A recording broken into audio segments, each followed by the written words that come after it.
আমরা কোনো রাজনৈতিক স্বার্থে নয়, আমরা ইসলামের স্বার্থে নারীবাদের বিরুদ্ধে কোরআন সুন্নাহ বিরোধী আইনকে প্রত্যাহার করার দাবিতে মহাসমাবেশ করতে যাচ্ছে।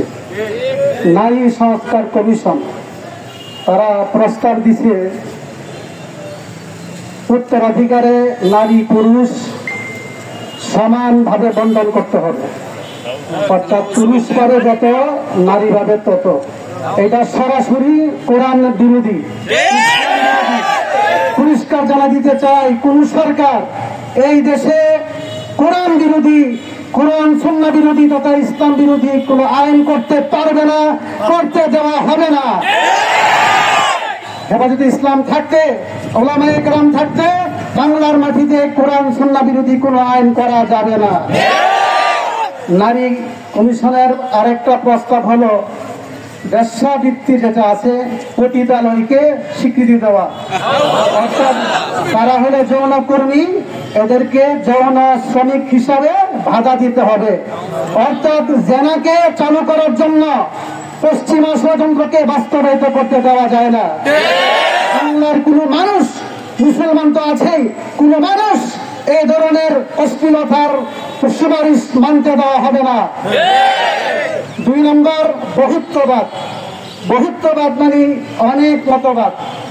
অনেক মতবাদ মানে কেহ যদি দাবি করে ট্রান্সজেন্ডার চালু করতে, সেটাও মানতে হবে। বহুত্ববাদ অর্থ হলো একাত্মবাদের বিরোধী। আমরা একাত্মবাদী বিশ্বাস করি। বাংলার মুসলমান, বিশ্বের 200 কোটি মুসলমান একাত্মবাদী বিশ্বাস করি। বাংলার মাটিতে বহুত্ববাদের আইন হতে পারে না, হতে পারবে না, পারা যাবে না ইনশাআল্লাহ। তারপর আমাদের দাবি, এই নারী সংস্কার কমিশনকে এবং তাদের সুপারিশকে বাতিল করতে হবে। 13 তারিখের আগে বাতিল না করলে 3 তারিখে আমরা কঠিন কর্মসূচি দিতে বাধ্য হব। তারপর 2 নম্বর বহুত্ববাদ। 3 নম্বর হল আমাদের প্রায় 300 মামলা, তারাই গণহত্যা চালাইছে, তারাই আবার আলেম এবং পাবলিকের বিরুদ্ধে মামলা, মিথ্যা মামলা করেছে। আজকে 7 মাসের বেশি হয়ে গেল, এখন পর্যন্ত মামলা প্রত্যাহার হচ্ছে না। এর পিছনে ষড়যন্ত্র আছে। পুরস্কার বলতে চাই, অতি দ্রুত সমস্ত মিথ্যা মামলা প্রত্যাহার করতে হবে। সাথে সাথে শাপলা চত্বরে গণহত্যা, 21 সালের গণহত্যা, 24 জুলাইয়ের গণহত্যার বিচার ও অনতি বিলম্বে করতে হবে। সর্বশেষ বলবো, ফিলিস্তিনের মুসলিম মুসলমান গণহত্যা, ফিলিস্তিনে ইহুদিবাদ যে গণহত্যা চালিয়েছে, মুসলিম গণহত্যা, ভারতে মুসলিম গণহত্যা, এই গণহত্যার বিরুদ্ধে আমাদের প্রতিবাদ।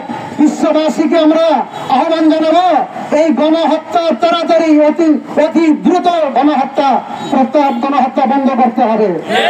বিশ্ববাসী ঐক্যবদ্ধ হয়ে এই গণহত্যার বিরুদ্ধে প্রতিবাদ জানাতে হবে, ভূমিকা নিতে হবে।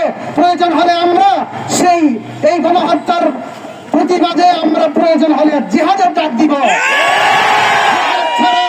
জিহাদ ছাড়া এই প্রতিহত করা যাবে না।